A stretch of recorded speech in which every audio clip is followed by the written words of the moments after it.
And I invite you to subscribe to my YouTube channel where each and every week I interview players one-on-one. And the cool thing about it is I always say I work for the fans. So I always take questions from you guys, ideas from you all, and I put that into my interviews with these players every week. And something very fun at the end of the interview is I do an activity like Office Olympics, just something really fun. And I don't always win, but that's not the point. Just so you guys can get the chance to see these players as people, not just as guys with helmets on running around on Sundays. It's really cool. So if I have your interest, please click subscribe to my YouTube channel and let me know what you think.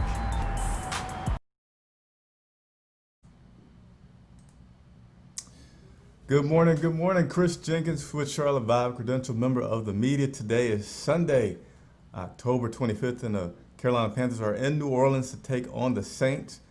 I am what I like to say is the man of people, which means I want to hear from you guys. I work for you. What does that mean? I want to hear your questions for myself, for coaches, for players, and I will make sure that I get those questions answered for you. And also invite you, of course, to like the video. Hey, subscribe to the video, turn those bell notifications so that when I go live, you can join me live and we can have some interactive conversation about this matchup today. And continued on with the question of the day. Leave your comments about who you think will win today's matchup in the Superdome? Yeah. And also, this shirt, I'm an independent media, supported 100% by my viewers. So this is a shirt that I sell in my online store. Hope you like it, but it's just basically saying that you're going to stick with this team no matter what. I'm going to actually go ahead and put a little link in the chat box right now for anybody who wants to support the channel by getting some of the merchandise that we have here. But again, thank you for joining for my pregame show. Every single Sunday, about an hour and a half before the kickoff, we'll do this show here. Get you up to date with lots of good, interesting facts to know about as you get ready to watch the game today. So let me go ahead and get started with the show. First off, we'd like to go over some transactions that have happened recently for the game. So let's go ahead and bring that up right now for the transactions. Alrighty, so we've had two transactions that have taken place since the other day. One of those, you knew it was coming, right? A kicker. We've been trying out kickers all week. Word about kickers all week. Joey Sly is active today, but we did sign a kicker, Taylor Bertolet. I'm going to assume that's how you say his name, to the practice squad. And then we activated guard Mike Horton, who was really a COVID-19 replacement for week 7. So those are the recent transactions to get you ready for this matchup today versus the New Orleans Saints.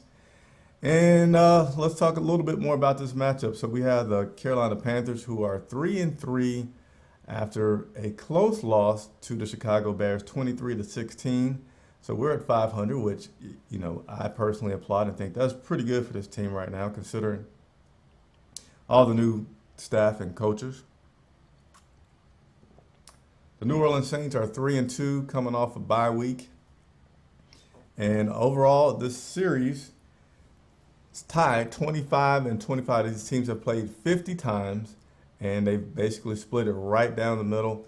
And I got to tell you guys, I'm starting to get a little homesick from covering these games. So I remember the first time I went down to the Superdome, and the first thing I noticed was their press box has to have one of the highest views of any team or any stadium in the league. I mean, like normally we're about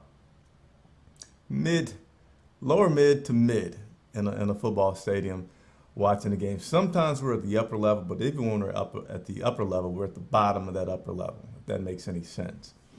Well, at the Superdome, they put us all the way literally at the top in the rafters, and you have to look down like this. You probably saw my bald spot there, so don't talk about me. But so that was the first thing I noticed, was how high they have us up. But then the other thing is it's loud. It is very, very loud. Panthers will not have to worry about that today. I believe the number somewhere around 7,000 fans that they'll be able to have in the stadium today. But nevertheless, let me continue to move forward. And top of the morning to you as well. The great, appreciate everybody that joins in and asks some questions. So, all right, some interesting facts for you for today's matchup. These Carolina Panthers have I feel like Robbie Anderson is by far the biggest surprise. You might could say Mike Davis is as well, and maybe I'm partial to wide receivers because I like that position a lot. But I feel like Robbie Anderson, I'm sorry, is a huge surprise for this team. Let me go to some of our interesting facts for today. So Robbie Anderson and DJ Moore enter week 7 with the most receiving yards by a pair of teammates in the NFL. So that's outstanding. Both of those guys are doing well with their receiving yards. And Anderson, he's leading the Panthers right now with 566 receiving yards. That's good for second in the NFL. This is what makes these guys one of the top duos. And Moore right now is tied for 10th in the league with 474 yards. So those two basically have 1,000 yards between them after just 6 weeks. So that's extraordinary, and I'm glad to see those guys are doing that. And actually, DJ Moore is closing in on 6th place in franchise history with receiving yards. What is this, his 3rd year? I believe this is his 3rd year. So that's pretty good stuff for DJ Moore. Let me continue on with some of these facts here. All right, so this is not on the screen, but DJ Moore actually ranks 3rd in the league with 17.6 yards average per catch. So it's like Robbie, I mean, they're both doing great. Let's just not downplay that both of these guys are doing exceptional. Robbie Anderson's getting the guy that's getting all the yards and getting yards after the catch extremely well. And DJ is doing a good job of getting open a little bit further down the field. So it's almost like kind of the reverse that you would expect, that DJ is getting further down the field and Robbie Anderson's getting a lot of stuff that's short or shorter and then breaking it deep. But success is success, and I love it. But as I said, I think that Mike Davis also deserves mention as one of the breakout guys for the season. Mike Davis actually leads the NFL right now with 21 broken tackles this season. And the guy says he runs like he's mad, like he's just pissed off. And his stats right there back up that he runs like he's pretty mad. And then Derek Brown, he's recorded 6 tackles for loss this season. That's tied for 6th in the NFL and the most by any rookie. Quarterback Teddy Bridgewater ranks 4th in the NFL with a 70.9 completion percentage. And actually, the completion percentage between Drew Brees and Teddy Bridgewater is pretty close. I mean, they have some pretty similar stats. I'm sure you're going to hear that today as you're watching the broadcast, because Teddy Bridgewater recently played for the Saints, and these two teams are playing each other today. And they have a lot of good connections, well, not good connections, but have a lot of connections between the two teams, which I am going to go over here in just a second. Another stat that I don't have a screenshot for you is rookie Jeremy Chinn. Very good rookie, very good rookie, very good rookie. Rookie Jeremy Chinn leads the Panthers with 48 tackles, and that is the most by any rookie this season. So Jeremy Chinn is doing a darn good thing for this Carolina Panthers team. Oh, and there's a stat from Keep Pounding. Teddy also ranks in the top 10 in yards. Yep. So, and Chinn ranks in the top 15 in tackles. That is correct. So I see somebody else doing their research out here. Appreciate it. And then let's go over a few of the team's overall top 10 rankings, all right? So we're going to bring that up, close that one out, and go over to here. So as a team, our top 10 ranking, we slipped, not surprisingly, at least not surprising to me. We slipped in both of these categories because as the season's going along, other teams are prevailing, and you know, we had that game against Chicago last week in which we lost, but we had a few more rankings in the top 10 on both the offense and defense. But let me go ahead and share with you the current top 10 that we have as a team would be our passing. And at first I thought this was the typo because we had the exact top 10 ranking on both the offensive side as well as the defensive side. So don't get confused, it's not a typo. But on the offensive side, we rank 9th in passing net yards per game with 266.7. Same thing on the defense, being ranked top 10 in that category of passing net yards per game with 218. which is good for 7th. And so, questions are coming, and if I haven't said it, let me say it again. Man of the people. So what does that mean? I want to hear from you. These shows, interactive. I know you could watch 50 million pre-game shows, but I felt like I'm going to do a show that really interacts with my followers and supporters. So I see a question there. Appreciate it. I'm going to come back to all the questions once I get through the spiel of giving you some of the facts that I have, and then we'll go through, have some Q&A. So go ahead and load me up with whatever questions you have. And I forgot to say this at the top. If you're watching on Facebook or Twitter, please just hop right on over to YouTube, because there I'll be able to see your comments. I cannot see the comments that are coming in on Twitter or Facebook, all right?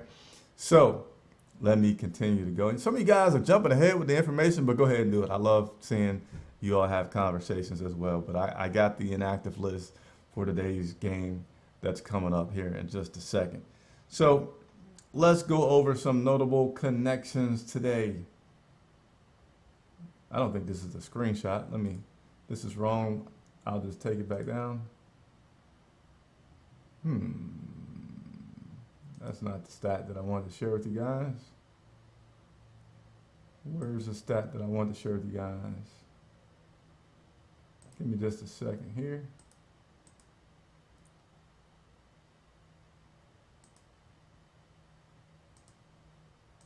All right, looks like I am missing a stat that I wanted to show you. No problem, no problem. We'll still work through it all.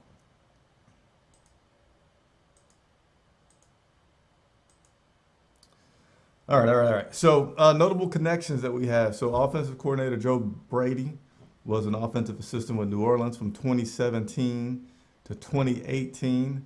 And then, of course, quarterback Teddy Bridgewater played for the Saints 2018 to 2019. And last year he started 5 games for the Saints in which he won each and every one of those games, all right? Like the comments that are coming, keep on with the comments, all right? Because I'm going to come back to those comments as soon as I'm done with a few interesting points for today. Eli Apple, who's barely played for us this year with injuries, he played for the Saints as well from 2018 to 2019, and he started in each of his 25 games for the New Orleans Saints. All right, getting through this. Let me take this down. All right, let me go ahead and go to a few questions here. I'll mix it up. I'll kind of go in between, right? So what, in my opinion, do you think is causing our red zone difficulties? So, players are asked about that red zone difficulty every single week, and they seem stumped to answer it and say, hey, like, if I could tell you guys the answer, then on tap, my man, God of Blackness. Appreciate you signing on. God of Blackness is one of my biggest supporters, always contributing to the financial success, if you will, of this channel that and your funds are needed to continue to do what I do. So I appreciate you. And again, this shirt right here, if you guys like it, it's another easy way to support the channel, help me continue to do what I do, cover the team, have players on, which I'm working so hard to figure out how to get players on the station without being in the locker room. But I'll come back to that. Red zone. So the red zone, I think, is really being, I feel like the thing that's hurting us the most in the red zone is our lack of experience all around. Head coach, coordinators, players, and then the chemistry, right? Because when you get into that red zone, everything dials up a notch. And it dials up a notch where if you've had some experience at the NFL level, if you had some experience with your teammates, that'll help you, because everything happens so much faster in that red zone than it does on the rest of the field, because you shorten the field so much. So I don't feel like it's a big problem. Like, they need to know how to block. I just feel like they just need some more experience as a complete unit. And once they get that, then you'll see that red zone improve. But I don't think it's something like somebody's not blocking, somebody's not focused. I truly feel like it's just something they just need to grow into.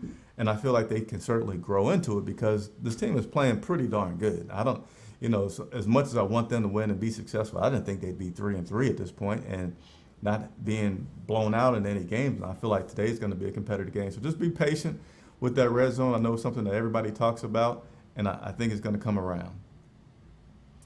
And all right, Trevor Thompson, why don't we retire number 89 and number 59? So I know that we have the Ring of Honor or something like that they called it. So I strongly believe, or maybe they don't have those guys retired, but I know 89's in that Ring of Honor / maybe having a retired. I'm sorry, I don't know the details on that part. And Luke, well, Luke just, he just retired not even a year ago. So you got to give it at least 3 years for him to be retired before you'll probably start to see any kind of movement on something like that in regards to Luke Kuechly. So let me continue to work through some of the things that I want to talk about today, and then we'll continue to go through some questions and answers, which I love. So please load me up with questions. And if you have suggestions on, I know people want to see the players coming back on the show. I'm going to continue to work really, really hard at doing that, all right? So a few talking points for today's game, all right? So we're playing the New Orleans Saints. It's a divisional matchup. Every week, it's important to try to go 1-0. This week, here we go. Let me see if I got this right for you guys. All right. Will the Panthers have success running the ball is one of the things that I feel is a good talking point for today. Mike Davis, as you saw in that stat, since he's been back there, been leading the team, been leading the league and broken tackles.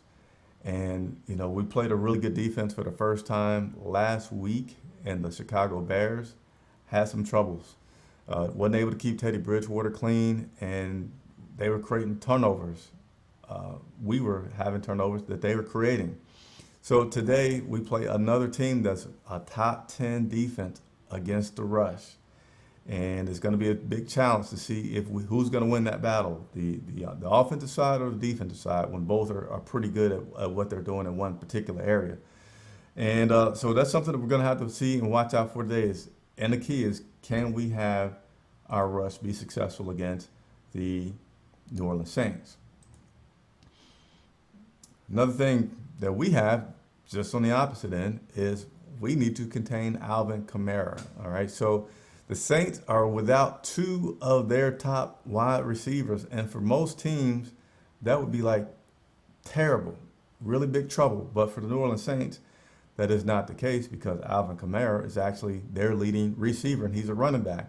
And he's much just like Christian McCaffrey in that he can cause havoc getting the ball with a straight handoff, running right through you, over you, around you. He can come out of the backfield, catch a little short pass, turn it into a big gain, and even take it to the house. So something that we need to do today is contain Alvin Kamara. And we've struggled with running backs. Good running backs we struggle with. So I feel today Alvin Kamara does have the potential to have a big game, but that could be okay if he does have a lot of rushing yards and he does have a lot of receiving yards. The thing will be just making sure that we tighten up that defense as they get closer to the red zone and we don't let them score touchdowns. I think letting them kick field goals is fine and something that I feel like is something to be okay with Alvin Kamara, but just don't let him break it all the way down for 7. And then lastly, eliminating turnovers. Eliminating turnovers. We got to eliminate the turnovers. Whenever this team does that, they have an outstanding chance to win the game. Matt Rule said it. I said I believe it. When they had all the turnovers last week, and even with the turnovers, something you look at and say, hey, I'm optimistic about this team, is even with the turnovers, they have chances to win games every single week. 3-3 have chances to win the game. They had a very big chance to win the game last week against Chicago. So if we do that same thing again this week, we eliminate the turnovers, or we at least win the turnover battle, we have an outstanding chance to win this game, get a divisional win, stay in contention for first place. And hey, Tampa Bay, they're getting loaded up. They're getting loaded up with Antonio Brown. They're already in first place, 4-2. We still have to play Tampa Bay again later on this season. So that's something that would pay big dividends towards us reaching that point. So let me go over some of these questions that you guys have been submitting, which I appreciate. I love questions. I love it, love it, love it. Again, if you're on Facebook or Twitter, got a question, be sure to hop on over to YouTube and I'll be able to see your questions. All right. Let's see.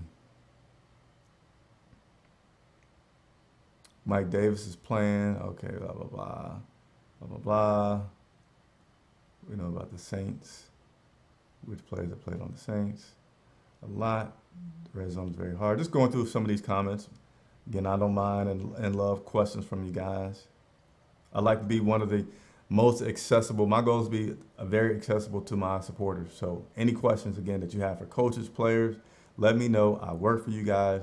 I will go to these players and coaches, get those questions answered, and do another video, okay? That's the benefit of being a member of this channel and supporting this channel. So, God of Blackness, I always appreciate you. Maybe they won't rush Teddy Bridgewater because they like him. Nah, Teddy Bridgewater said that he knows that there's some guys that are on that New Orleans Saints team who for a couple years couldn't tackle him, couldn't hit him, right? And today, that is something that they can do, and he's quite sure that they'll look forward to doing this. Hey, I can finally hit Teddy Bridgewater, so I'm going to do it. And another comment here, we need to be better at tackling KAMARA. It's hard to tackle. Yeah, so that's going to be a challenge for sure. And I believe that some things you just can't stop. I don't believe it's realistic to say, hey, let's hold KAMARA to 40 yards, 50 yards rushing and 30, 40 yards receiving. That will be fantastic. But I'm okay with him having 120 yards rushing, 100 yards receiving. I mean, he can have numbers like that, and I'm okay. Just try to prevent him from getting into buckle down when we get in the red zone, make them kick field goals, and I feel like we have a very good opportunity to win this game today. So let me go ahead and go over the inactive list, which I know some of you have been privy of already. Let me go ahead and put this up on the screen so we can all talk about it and bask in this starting lineup that we will have today. And I have something that is not that big of a surprise to me, and I'll tell you why in just a second. Again, super chats are always welcome and appreciated. Independent media means I'm supported 100% by my viewers, so anytime you can do something $1 even, it helps for me to continue to do what I do, which is work for you guys. All right, so let's take a look at these inactives for today. All right, quarterback Will Grier will be inactive today, and him being inactive is something that that I'm not 100% surprised about. But let me go through the full list first, and then I'll tell you all my comments about that. So Will Grier is inactive. Cornerback Stanley Thomas Oliver is inactive, and he's been active pretty much the entire season, I believe.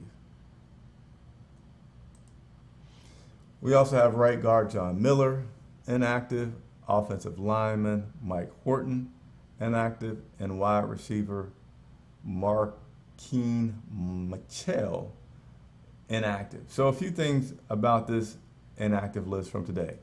Number one, it means Curtis Samuel will be active. So that's really good. He's been instrumental for us with the third downs, becoming that possession receiver kind of guy, which is kind of odd. You know, you kind of think of a bigger guy being a possession receiver, 6'1" type guy, but he's 5'9", 5'10", and he's our third down go-to guy. So it's good to see him out there. Eli Apple, that means Eli Apple is a go today, as well as it means Dante Jackson. So our cornerback position was a really big question mark today with those inactives that have come out. At least on paper, we're good at the cornerback. Now, we don't know how healthy those guys will be, what kind of troubles they may have. Hopefully they won't have any, and they'll be able to play a strong guy strong throughout the entire game today. Will Grier being inactive, so I was going to come back to that now. Interestingly, Coach Rule let out early this week that P.J. Walker is also a good guy to be active because of his utility as an athlete on the team. So obviously he could be a backup quarterback, but should Mike Davis get hurt and Curtis Samuel still might be banged up, he feels like P.J. Walker is a good emergency tailback to put into the game. And yes, could present some Taysom Hill type questions out there when you see, when and if you saw Teddy Bridgewater and PJ Walker out there at the same time, you're like, whoa, wait, what could be going on here? So those are the inactives for today. Somebody doesn't like Will Grier. Hey, you're not allowed to, I mean, you are allowed to not like people. All right. Got a question here. So if we were to look for a tight end in a trade, would you consider moving DJ for someone? And if so, who? I've heard the Ingram rumors and don't like it. All right, so no, I have not heard those rumors about that. I don't know if this team needs to do anything to get a tight end because its offense is different from last year where we would see the tight end used quite a bit. I mean, heck, it's different from all the years where Cam Newton was here because Greg Olsen was going over 1,000 yards every single season for 3 seasons in a row. And now we have something that's dynamic and I won't say completely the opposite, but we don't depend on our tight end for receiving yards.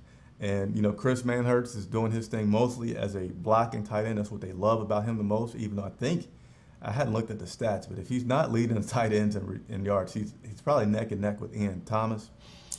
Ian Thomas not getting some receptions is disappointing to me and surprising.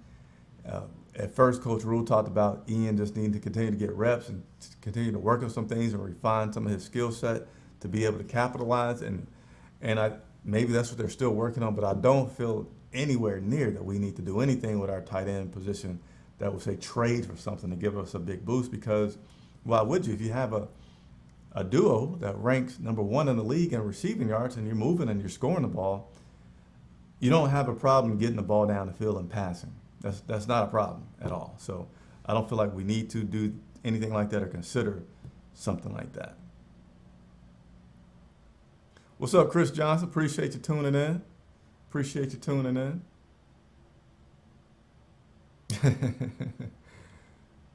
Why do we trade Ted Ginn and Funches?